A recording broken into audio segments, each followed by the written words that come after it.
Hello friends.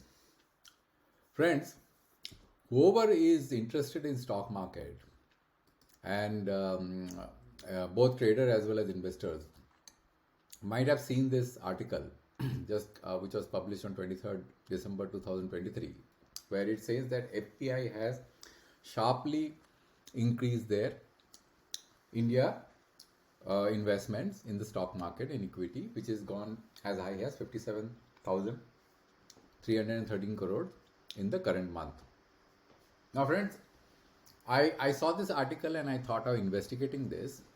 And as I always do, I went into the data and I kind of pulled out all the data and I did an analysis. So today I'm going to share with you what the FPI investment has been in recent time, what has been in past, and how the overall AUC has changed over a period of time and what are the future outlooks, so that you can actually look at this data and do the analysis yourself to figure out what kind of market sentiments are emanating in Indian stock market and how this is going to help you in order to make your plan your investments in the stock market better.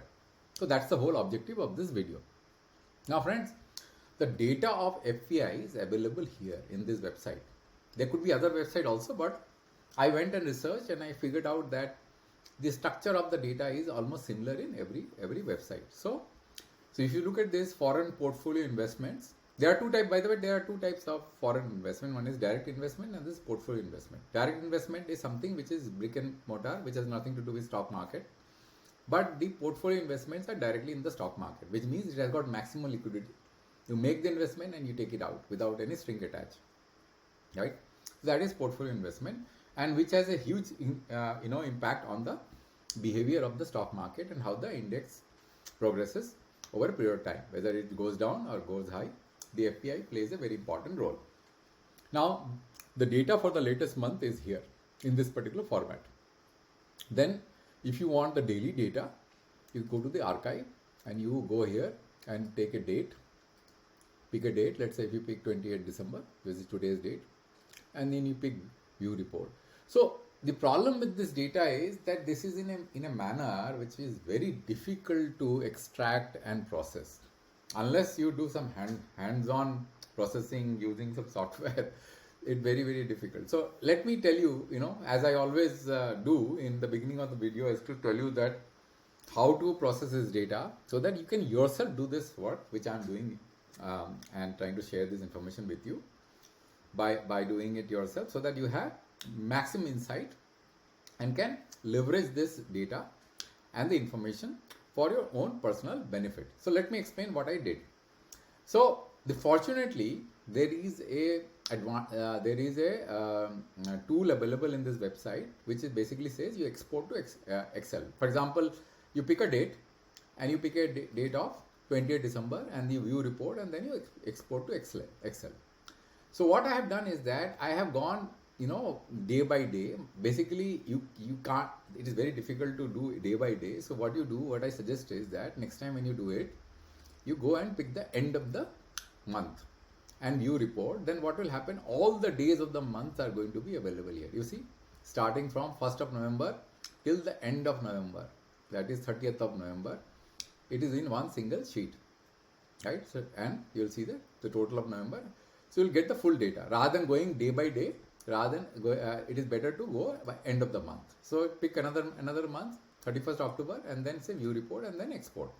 So what I did is I basically captured this information here. I'm going to show you where I captured it. I'm going here, just a minute. Yeah. So I put it here, all here, right? It is a little bit of a strenuous of work, but there is no other way to do it because I tried to extract this data by using web scraping, but this site does not allow it. I got stuck, so there is no other way to do it, but this is the most efficient way. After having done that, what I did was I wrote a code to aggregate this information. It's a very simple code. I just run it and show it to you. So that data is there in that particular file, and I run it. So what it will do is it will go step by step and pick the data from the file and aggregate it, right? And once having aggregated this, see, look, the data is all going and aggregating, and then it will finally store this in this particular file. Right, see, this will be done. Then I'll just simply say and it will get stored here. right? And this I'll just show you for the sake of your understanding. This is how the data looks, right? These are the data, right? The final data which has got into that particular file. Now I'll just go to the dashboard because that is where the main presentation is. Now look at this dashboard. This is the FPI data. Now this dashboard has got 3 rows. First row is the net investment. Now I'll just go to the main sheet so as to basically show you what this net investment is. Like for example, 3rd of October, what was the net investment made by FPI in equity, debt, VAR and hybrid? It is this particular column. And what rate? 83.05 rupees per dollar. And then there is a column which basically talks about in rupees, crores, the gross sales and the gross purchases in different segments, stock market, primary market, subtotal stock market. So these are all the data available for every day, right? So this has to be extracted out in a data frame so as to enable visualization. So here is the chart. So this chart as usual has got different option for pulling out different time scales. So I can do daily basis, right? See, this is the daily basis data. The last date 22nd December is minus $79 million of net investment. So there is the first row is net investment, then the second row is gross purchase in $1 million, and the third row is gross sale in $1 million. So this is the daily data. Then I can do monthly data. Now look at this monthly data. You will find that in the last month, which is that is the current month, December 23, $9.29 billion of net investment in the stock market has been made by FPI. So that's why this number is being reported in the press that the FPI is showing a lot of interest in the stock market. Now how do you know what kind of interest it is compared to what is in past? For that you have to look at the quarterly data or the yearly data. Now let's look at the quarterly data. Now if you look at the quarterly data, you will find that this quarter FY24 Q3, the investment has been $10.09 billion, right? Which is the quarter which is starting at 1st October 2023. So we have got October, November, December. But in FY21 Q3, there has been an investment of $21 billion, right? So then, the whole thing went down and then it went slightly up and then it went up and now it is being showing there is a upward trend as far as the FPI investment is concerned. Now, if you look at the yearly data, will give you a better picture where we stand now. Now, if you look at yearly data, you'll find that as soon as the current government came to power in FY 2014, the investment numbers were low and then suddenly it picked up in the next financial year to $45.6 billion. Imagine this. This is huge amount of investment of FPI investment. And I'm going to basically show you how the Sensex performed based on these investments. And then the investments went down and then it remained very subdued till FY21. Then the COVID stuck and the investments went down. Like if all the money was being pulled out from the stock market. And now there has been a lot of interest in the stock market by the FPI investors, which is basically pulling up the stock market. Now we have got another 3 months, more than 3 months left. Looks like that this number can go higher than what we have seen in FY15, which is $45.6 billion, right?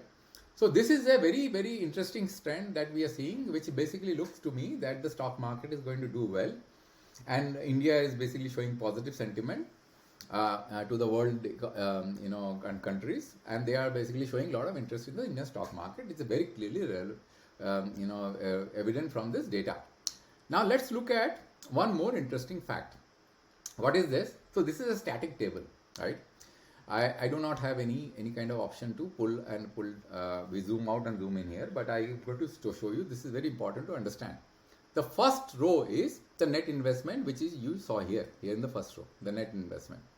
And this is on a quarterly basis. Actually, no, it's on a monthly basis, right? So for the financial year, November till November, FY 2024, this data is available.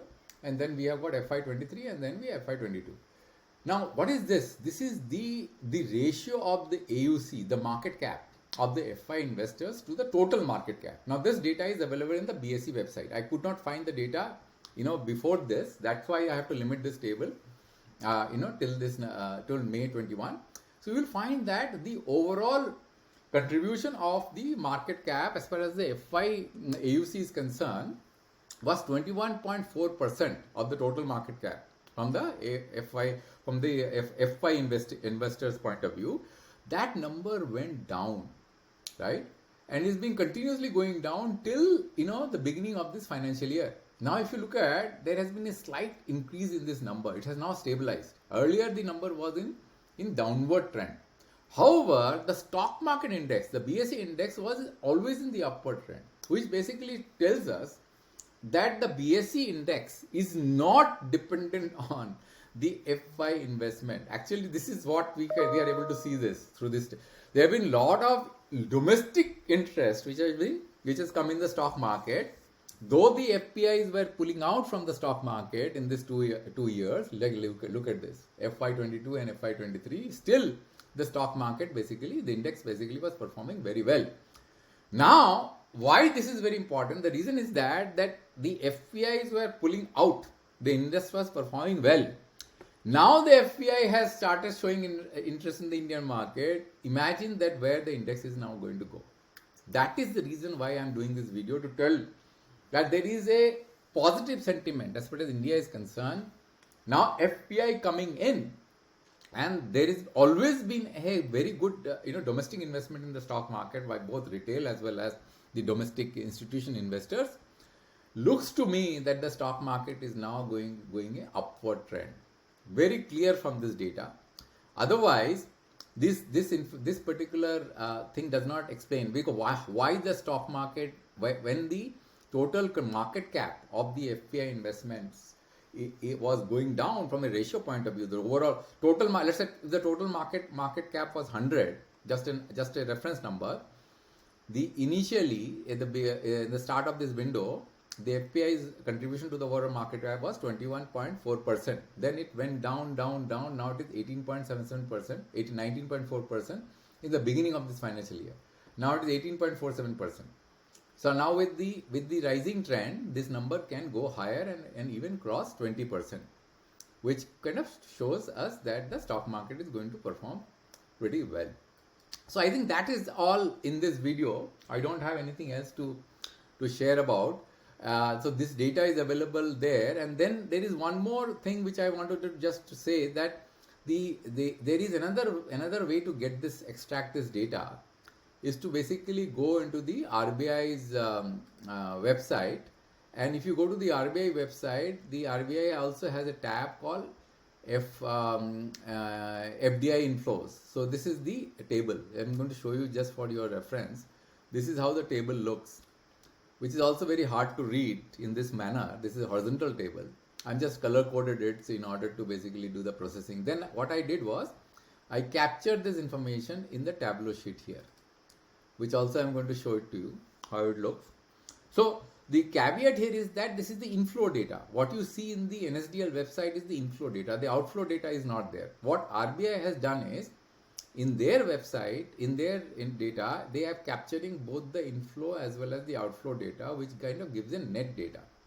So this is the sheet of the RBI data. See, look. So you will find that the net foreign direct investment as well as the portfolio investment, both are captured here. The equity as well as gross investment, these are captured here. So I don't want to get into this because I already shared this information with you. The NSDL data is much more important because what we are interested in, what has gone in the market, not is what is going out, because our stock market is going to be influenced by what is coming in. So with more money coming into the market, it looks to me that the stock market is going to perform pretty well unless something untoward happens, which is beyond our control. So I think that is all, friends, in this particular video, and I hope that you liked it. And if you are interested any more topic, let me know in the comment section. I'll come back to you with a new video next time, based on your feedback. Okay. And thanks again for your patient listening. Thank you very much.